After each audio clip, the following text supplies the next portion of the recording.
नमस्कार आप सभी को।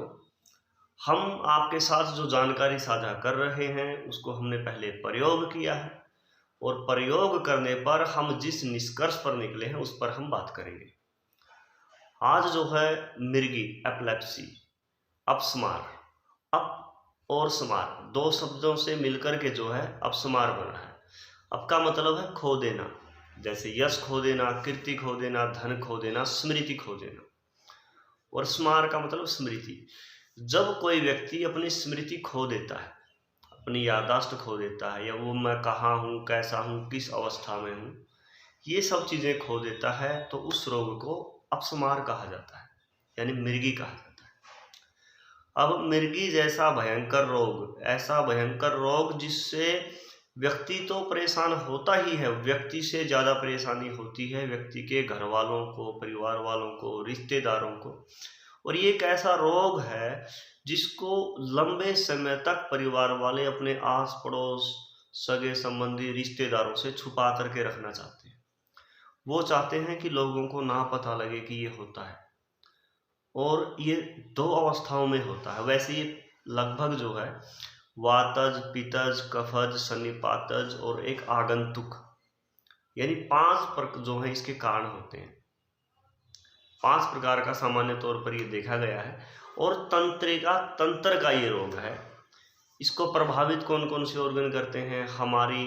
यदि हमारी जो नाभि होती है, नाभि अपनी जगह से बार बार खिसकती है तो भी जो ये समस्या बनती है।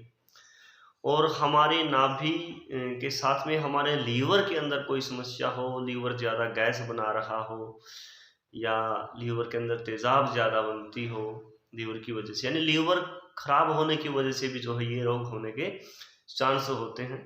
और एक हमारा जो हार्ट होता है, इसकी जो गति होती है, वो सामान्य से बिगड़ना भी जो है एपिलेप्सी का एक कारण होता है। और एक हमारे खून के अंदर जो ऑक्सीजन की मात्रा होनी चाहिए वो कम होने की वजह से हमारा जो ब्रेन होता है, जो हमारा दिमाग होता है, जो मस्तिष्क है, उस मस्तिष्क को पूरी ऑक्सीजन ना मिलना भी जो है इसका एक कारण हो सकता है। ठीक है, तो ये जो है एपिलेप्सी बड़ा भयंकर रोग है। इसके रोगी को सबसे पहले जो है कुछ बातों का ध्यान रखना होता है। बासी भोजन बिल्कुल नहीं खाना होता है। और बाज़ार में जो जंक फूड है, जो फास्ट फूड है, उससे जो है इसके रोगी को बचना चाहिए, क्योंकि उसकी वजह से हमारे यकृत के ऊपर दुष्प्रभाव पड़ता है। हमारी आंतों में वो कई बार चिपक जाते हैं, मैदा ज़्यादा प्रयोग होता है उनके अंदर, और बहुत ही बार बार उसी तेल का अलग अलग व्यंजन बनाने का प्रयोग होता रहता है, तो वो तेल भी जो है गलत हो जाता है। तो वो जो है एपिलेप्सी के रोगी के लिए, अपस्मार के रोगी के लिए, स्मृति हास के रोगी के लिए, या मिर्गी के रोगी के लिए वो बहुत ही भयंकर होती हैं। ऐसी अवस्थाएं से जो है ऐसे भोजन से हमें बचना चाहिए। बासी भोजन है, जैसे शाम को जो है हमने जो भी भोजन बनाया था वो बच गया, और सुबह जो है वो हो सके तो किसी को नहीं खाना चाहिए। लेकिन जहाँ तक हो सके जो रोग अपस्मार से पीड़ित होता है, मिर्गी से पीड़ित होता है, उसको तो वो बिल्कुल भी नहीं खाना चाहिए, बिल्कुल भी नहीं खाना चाहिए। तो ये भी जो है इसका एक कारण होता है। और फिर थोड़ा आगे चलते हैं। ज़्यादा उत्तेजित करने वाली जो चीज़ें होती हैं, जैसे शराब है, अफीम है, नशे हैं, ये नशे भी अपस्मार के रोगी को ही नहीं, उसके परिवार वालों को भी नहीं करने चाहिए। वो भी अगर इसका प्रयोग करते हैं तो वो उनको जो है नुकसान पहुंचाते हैं रोगी को। और फिर एक होता है हींग। हींग का ज़्यादा से ज़्यादा प्रयोग जो है भोजन के माध्यम से, हींग के चनों के माध्यम से करना चाहिए। और एक हींग का ज़बरदस्त प्रयोग एक और है, खासकर बच्चे जो होते हैं, 90% जो रोगी होते हैं अपस्मार के, एपिलेप्सी के, वो बचपन से ही जो है पीड़ित होते हैं। जो बच्चे होते हैं उनके गले में लाल कपड़े के अंदर जो है हींग सील के बांध दी जाती है। तो इससे क्या होता है कि हींग जो होती है, हींग की जो खुशबू होती है वो काफ़ी तीव्र होती है, और वो खुशबू जो है ऊपर उठती है। जो दुर्गंध होती है वो लगभग नीचे बैठने का काम करती है, जो भारी दुर्गंध होती है, और जो खुशबू होती है वो बहने का कार्य करती है। और अगर अच्छी हवा चल रही है तो ऊपर जहाँ भी हवा जाएगी वहीं पर जो है गंध चली जाएगी। तो ये अवस्था है। उसके गले में, यदि रोगी के गले में हम हींग बांध देते हैं तो उसकी खुशबू जो है, उसकी जो गंध है वो उठती हुई ऊपर जाएगी और वो ऊपर जाके नाक के द्वार से, नाक को नासा कहा गया है आयुर्वेद में, और नासा का जो कार्य होता है उनको मस्तिष्क का दरबार कहा गया। यानी हमारा जो दिमाग है इसके जो दो द्वार हैं, दो रास्ते हैं, वो नाक के माध्यम से हैं। इस माध्यम से जो है खुशबू जो है हींग की अंदर जाएगी और वो खुशबू जो है हमारे दिमाग को जगाएगी। और बार बार जिन रोगियों को दौरा होता रहता है कि 10 मिनट में हो गया, 20 मिनट में हो गया, दिन में 4-5, 5-6 दौरे हो जाते हैं, तो उनके लिए जो है ये हींग का गले में बांधना बड़ा ही ज़बरदस्त है। ये ऐसा करना चाहिए। और कुछ रोगियों को जो है तंबाकू भी सूंघाया जा सकता है। अगर मान लो भगवान ना करे आप कहीं जा रहे हो, रास्ते में कोई ऐसा पेशेंट, ऐसा रोगी पड़ा हो अपस्मार की वजह से, मिर्गी की वजह से, तो आप बीड़ी पीते हो, तंबाकू पीते हो, तो उसको जो है निकाल के थोड़ा सा, और वो रोगी को जो है आप सूंघा सकते हो। उससे भी जो है उसके शरीर के अंदर जो उत्तेजना आ जाती है और वो जो अपस्मार का झटका बना है वो दूर हो जाता है। गंदी जुराब सूंघा कर भी उसको दूर किया जा सकता है। और रोगी के पैरों पर नमक मसल के भी दूर किया जा सकता है। और रोगी को या तो काफ़ी तीव्र गंध हो, या तो खुशबू हो या बदबू हो, वो यदि रोगी को सूंघा दिया जाए तो जो रोगी को झटका आया है उस झटके में जो है आराम मिल जाता है। बहुत अच्छा। अब थोड़ा और आगे चलते हैं। पंचगव्य घृत सबसे तगड़ी औषधि है अपस्मार के लिए, मिर्गी के लिए। पंचगव्य घृत से तगड़ी औषधि मिर्गी की है ही नहीं। और भी औषधियाँ हैं लेकिन सबसे तगड़ी औषधि जो है पंचगव्य घृत है। और पंचगव्य घृत भी जो है खाना भी है। 10 ग्राम पंचगव्य घृत जो है दूध में डाल करके खाओ हर रोज़, सुबह शाम दोनों समय कर लो तो और भी अच्छी बात है। नहीं तो फिर जो है शाम को तो करो, ज़रूर करो। शाम को इसको खाओगे तो आपको 2 फ़ायदे होंगे। पहला फ़ायदा तो ये होगा कि आपकी जो बड़ी आंत है, और जो बड़ी आंत में गंदगी फंसती है जिसकी वजह से आप परेशान रहते हो, कब्ज़ वगैरह होती है, गैस ज़्यादा बनती है, तो वो समस्या आपकी हल हो जाएगी। और दूसरा जो है वो आपके मस्तिष्क को ही नहीं, रस, रक्त, मांस, मेद, अस्थि, मज्जा, शुक्र, यानी सातों के सातों धातुओं पर वो जो है काम करेगी और आपको बलिष्ठ बनाएगी। ठीक है, तो पंचगव्य घृत आपके लिए बड़ी अच्छी औषधि है। और पंचगव्य घृत अब मस्तिष्क तक डायरेक्ट पहुंचाया जाए, पहुँचे जो हम खाएंगे वो भी पहुँचेगा लेकिन वो थोड़ा समय लेगा।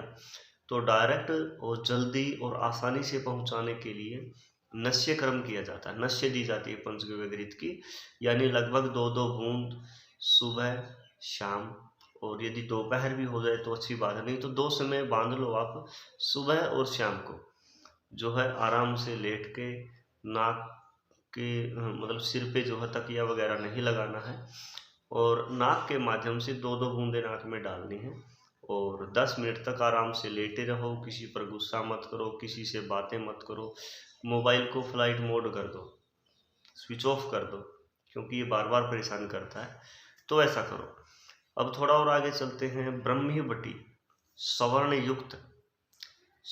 युक्त ब्रह्मी बटी जो है, एक सुबह एक शाम शहद के साथ, जो है शहद में अच्छी प्रकार से ब्रह्मी बटी ली, उसको कूट लिया और कूट के ऐसे हथेली पे रखा और 1 चम्मच शहद लिया और उसको खूब उसको जो है घोंटते रहो 2-3 मिनट घोंट के, फिर उसको जो है आराम आराम से चाट करके खाओ।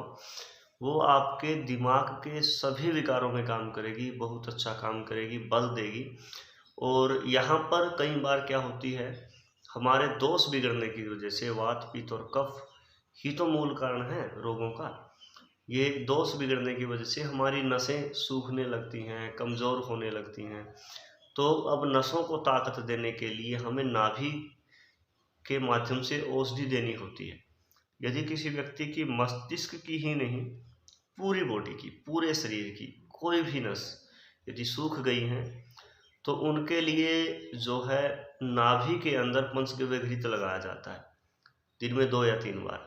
किसी के होंठ बार बार फटते हों तो नाभि के अंदर पंचगव्य घृत लगाओ दिन में 2 या 3 बार, और पहले बार लगाने के लगभग 20 या 22 मिनट बाद जो है जिनके होंठ फटे हुए हैं वो जो है ठीक होने लग जाते हैं। इतना ज़बरदस्त प्रभाव हमने देखा है इसका पंचगव्य घृत का नाभि में लगाने से। ये करो आप।